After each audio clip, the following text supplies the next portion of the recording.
Fall sports are winding down and winter sports are starting up, but the games can't happen without officials and referees to make those calls.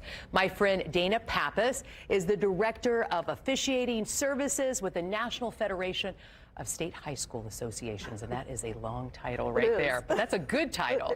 So thanks for coming in this morning. I know it is early, and I appreciate talking about this. This is something we don't think about, a shortage of referees and officials.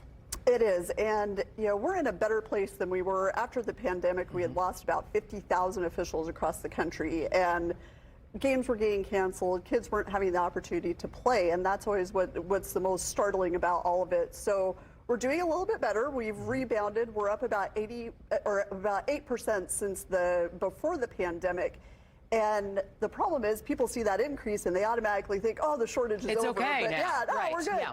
But we were short before the pandemic, so the pandemic just kind of exacerbated it, and we're at a point where we're a little bit of recovery, but we still need officials. Without officials, it's just recess, and we definitely need more people, more men and women who want to serve their communities and make sure that those student athletes have the opportunity to play the games that they love. And get yelled at, too. Well, yes. I remember playing sports, and sometimes you would think that the refs in the black and white are the enemies. They really aren't. They're human beings, and they're trying to make the game fair, right? Exactly, and that's their job. They're there to arbitrate the rules, and I think that some people see those stripes and they automatically think, oh, that's the adversary, and that's not the case at all. These are men and women in your communities who are serving to make sure that other people's kids can play those games. And I think that people have this expectation of perfection with officials, and they're human just like everyone else. I've never seen a player or a coach have a perfect game, so it's that weird. Is true. It's weird that officials are expected to be perfect and get better as the game goes on. It's a very strange situation. They have to have thick skin, because I've seen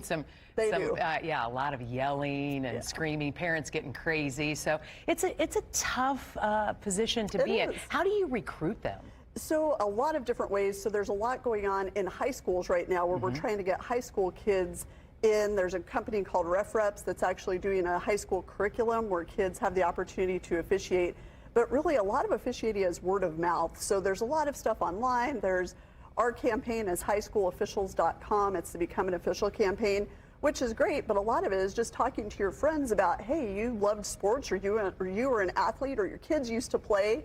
Here's a way you can stay involved with the sports you love. That's right. It's an extension of playing, really. You get to be an athlete for the rest of your life, and there's not a lot of other ways that you get to do that. So it's a really special family, a really special community that exists within officiating that not a lot of people know about. Well, and refs have to stay in shape. You watch the NFL refs, and they are buff. I'm like, look at that ref. I mean, he has to work out because they have to run up and down the field. They have to keep up with those athletes. Yeah. Exactly. So this is a great topic to talk about. So if people are interested, there's some emails or websites they can go to. So we have highschoolofficials.com, and that is the national recruitment effort from the National Federation of State High School Associations, or the NFHS.